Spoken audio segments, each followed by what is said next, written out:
Bismillah, assalamualaikum warahmatullahi wabarakatuh. Halo semuanya. Di sini dengan saya lagi, aku Muhammad Ilyas. Di sini aku pengen bercerita tentang bagaimana persepsi budaya itu mempengaruhi cara kita berkomunikasi, khususnya dalam negosiasi bisnis. Nah, seringkali kita tidak menyadari bahwa perbedaan budaya ternyata bisa membuat satu pesan dimaknai dengan cara yang sangat berbeda oleh orang dari negara lain.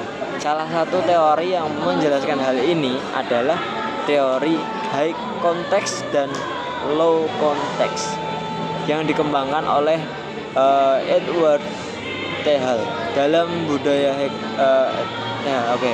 Jadi dalam budaya konteks seperti Jepang, Tiongkok, atau negara-negara Arab, makna suatu pesan seringkali tidak disampaikan secara langsung. Mereka mengandalkan isyarat nonverbal, ekspresi wajah, intonasi, dan bahkan keheningan untuk menyampaikan maksud. Sebaliknya, dalam budaya low konteks seperti Amerika Serikat dan Jerman, pesan disampaikan dengan sangat eksplisit, langsung, dan jelas. Mereka lebih suka berbicara terus terang dan mengutamakan kejelasan daripada isyarat tidak langsung. Nah, di sini aku punya contoh kasus sih. Aku pernah baca berita. Jadi perbedaan ini terjadi pernah pada Juli 2001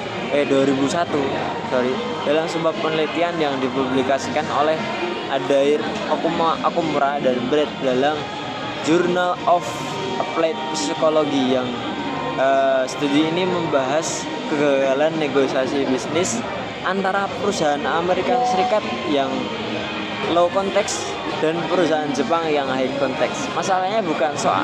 Nah, di sini kegagalannya ternyata bukan karena harga atau produk, tapi ternyata karena soal gaya komunikasi yang keduanya sangat berbeda.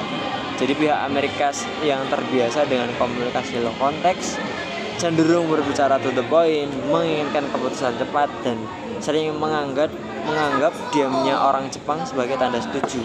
Padahal bagi orang Jepang justru sebaliknya, yang berasal dari budaya high context, diam bukan berarti orang Jepang itu setuju. Diam justru bisa menjadi tanda mereka sedang berpikir, mempertimbangkan, atau bahkan tidak setuju malahan. Hanya saja mereka memilih untuk menyampaikan ketidaksetujuan itu dengan cara yang lebih halus dan tidak frontal. Karena salah paham dalam membaca isyarat nonverbal ini, negosiasi yang sebenarnya bisa berhasil akhirnya gagal di tengah jalan. Studi ini juga menemukan bahwa dalam negosiasi lintas budaya seperti Amerika Serikat dan Jepang, hasil yang dicapai biasanya lebih rendah daripada negosiasi antar orang dari budaya yang sama, karena ketidakpahaman terhadap gaya komunikasi satu sama lain. Dari kasus ini saya belajar, dalam komunikasi antar budaya kita nggak bisa selalu pakai cara komunikasi yang biasa kita gunakan di lingkungan kita sendiri.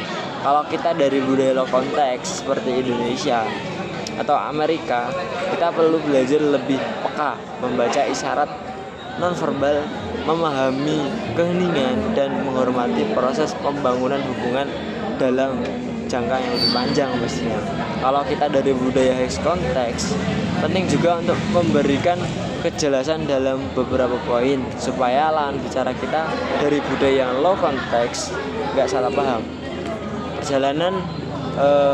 Perjalanan memahami budaya bukan sekedar